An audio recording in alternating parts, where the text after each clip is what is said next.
Masyarul muslimin rahimani wa rahimakumullah. Ada salah satu ayat di dalam Al-Quran yang begitu familiar kita dengar di setiap bulan-bulan Ramadan.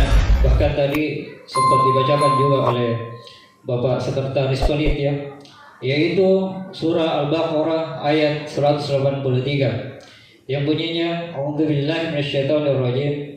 Ya ayyuhalladzina amanu kutiba alaikumus shiyam kama kutiba alal ladzina min qablikum la'allakum tattaqun. Mohon izin Bapak Ibu sekalian, insyaallah beberapa menit ke depan kita mungkin akan mentadabburi surah ini. Jadi satu surah ini yang sering-sering kita dengar, familiar sekali, bahkan mungkin sudah kita hafal bersama. Karena setiap ustaz kita, guru-guru kita di setiap bulan Ramadan itu pasti awal dari ceramahnya adalah ayat ini. Kenapa? Karena inilah dasar dari perintah berpuasa yang kita lakukan. Baik, masyarul muslimin rahimani wa rahimakumullah. Allah Subhanahu wa taala berfirman, ya ayyuhalladzina amanu. Sampai di sini dulu Bapak Ibu. Ya ayyuhalladzina amanu. Kita perhatikan di dalam Al-Qur'an itu ada beberapa seruan yang disebutkan oleh Allah untuk kita. Di muqaddimah khutbah hajat tadi yang dibacakan di awal, di pembuka itu ada 3 potongan ayat yang semuanya diawali dengan seruan, tapi redaksinya berbeda. Tidak seperti ayat ini. Tadi redaksinya adalah ya ayyuhan nas, wahai sekalian manusia. Tapi untuk surah Al-Baqarah ayat 183 ini berbeda. Jadi seruannya di sini ya ayyuhalladzina amanu, wahai orang-orang yang beriman. Atau mungkin dalam bahasanya kita bilang, wahai orang-orang yang masih ada keimanan di dalam hatinya. Setelah Allah menyeru kita, memanggil kita orang-orang yang punya keimanan, dan di surah ini Bapak Ibu tidak dirincikan keimanan yang seperti apa yang dipanggil. Entah itu keimanannya kuat atau merasa begitu dekat dengan Allah, entah itu biasa-biasa saja yang kadang datang keimanannya, kadang datang balasnya, atau entah itu keimanan yang setipis, tidak saya sebutkan. Entah itu keimanan yang seperti apa, tidak dirincikan seperti itu. Tapi semua yang memiliki keimanan disuruh oleh Allah, ya ayyuhalladzina amanu. Dan setelah seruan ini ada perintah. Apa itu? Kutiba alaikumus syiyam. Diwajibkan untuk kamu berpuasa di bulan Ramadan maksudnya. Kenapa diwajibkan untuk kita berpuasa? Ingat Bapak Ibu bahwa puasa ini setelahnya ayat, masih dalam ayat itu disebutkan bahwa puasa ini bukan syariat baru. Jadi agama-agama yang diturunkan Allah sebelumnya itu agama-agama samawi juga ada syariat berpuasanya. Dan kalau kita baca referensi sejarah agama-agama sebelum diturunkannya syariat Islam ke Rasulullah Shallallahu Alaihi Wasallam itu juga ada syariat puasanya. Jadi ini bukan syariat baru. Jadi jangan berpikir kalau cuma Muslim yang disuruh puasa lah, tidak. Sebelum kita, agama-agama sebelum kita juga sudah disuruh berpuasa. Apa outputnya?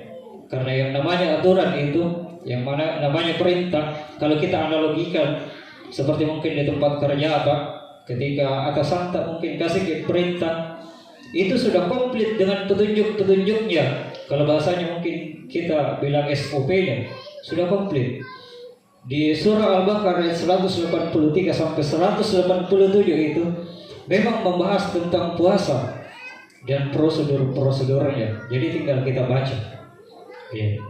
Ya ayyuhalladzina amanu, wahai orang-orang yang masih ada keimanan di dalam hatinya, diwajibkan untuk kamu berpuasa.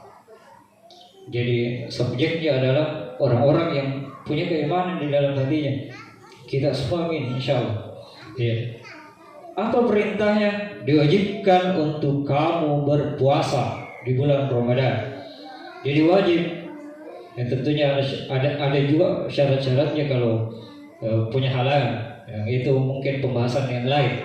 Diwajibkan untuk kamu berpuasa sebagaimana diwajibkan atas orang-orang sebelum kamu. Apa outputnya? Agar kamu bertakwa. Jadi puasa itu memang melatih kita. Kalau tadi disebutkan bahwa tidak dirincikan orang yang memiliki keimanan yang seperti apa, tapi outputnya kalau kita serius berpuasa, melakukan rukun-rukunnya dan sunnah-sunnahnya, outputnya itu adalah la'allakum tattaqun, agar kamu menjadi orang-orang yang bertakwa. Yang bertakwa di sini maksudnya Ibu adalah orang-orang yang kuat keimanannya semakin kuat, yang sedang-sedang mungkin semakin kuat, bahkan yang tipis sekali sekalipun.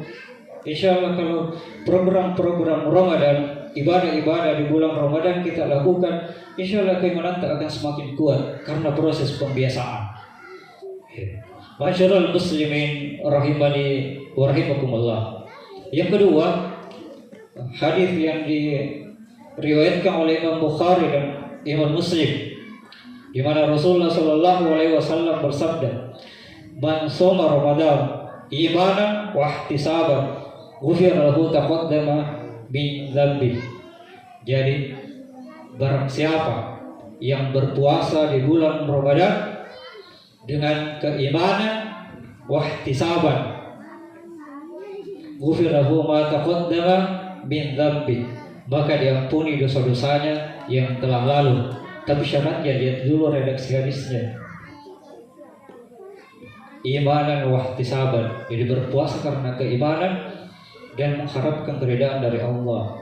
Jadi bukan karena orang puasa jadi puasa juga, bukan karena riya, karena mau dilihat atau hal-hal yang lain, bukan, tapi semata-mata hanya karena Allah. Dan giveaway-nya itu, feedback-nya itu adalah diampuni dosa-dosanya yang telah lalu. Dan kita semua pasti mau diampuni dosa-dosa yang telah lalu. Di redaksi yang lain dikatakan bahwa man qama Ramadan imanan wa ihtisaban ghufira lahu taqaddama min dzambi. Barang siapa yang mendirikan salat malam di bulan Ramadan, ghufira lahu ma taqaddama min dzambi. Yang dimaksud salat malam di sini, Bu, adalah salat tarawih. Sebagian ulama mengatakan bahwa itu sholat tarawih. Dan spesialnya sholat tarawih itu, Ibu, karena ini sholat malam, Bapak Ibu, bahwa sholat tarawih itu tidak sama dengan sholat malam yang lain, yang mungkin nanti di sepertiga malam baru kita lakukan, sudah tidur dulu, atau bahkan ada yang tidak pernah lakukan.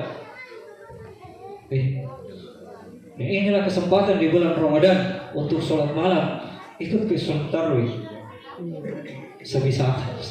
Kalau ada halangan ya tentunya itu hal-hal yang lain juga.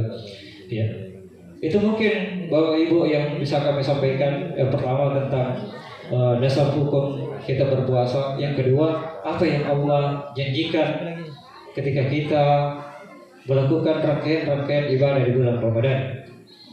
Sekian Bapak Ibu, sedikit berbagi ilmu dari keterbatasannya kami. Mohon maaf kalau ada sepatah dua patah kata yang mungkin tidak berkenan. Segala yang benar itu datangnya dari Allah. Adapun yang salah itu murni dari kehilafan kami pribadi. Kita tutup kesempatan pertemuan kita ini dengan doa kafaratul majelis. Subhanakallahumma wa bihamdika Allahumma ighfirli, asyhadu an la ilaha illa anta, astaghfiruka wa atubu ilaik. Assalamualaikum warahmatullahi wabarakatuh.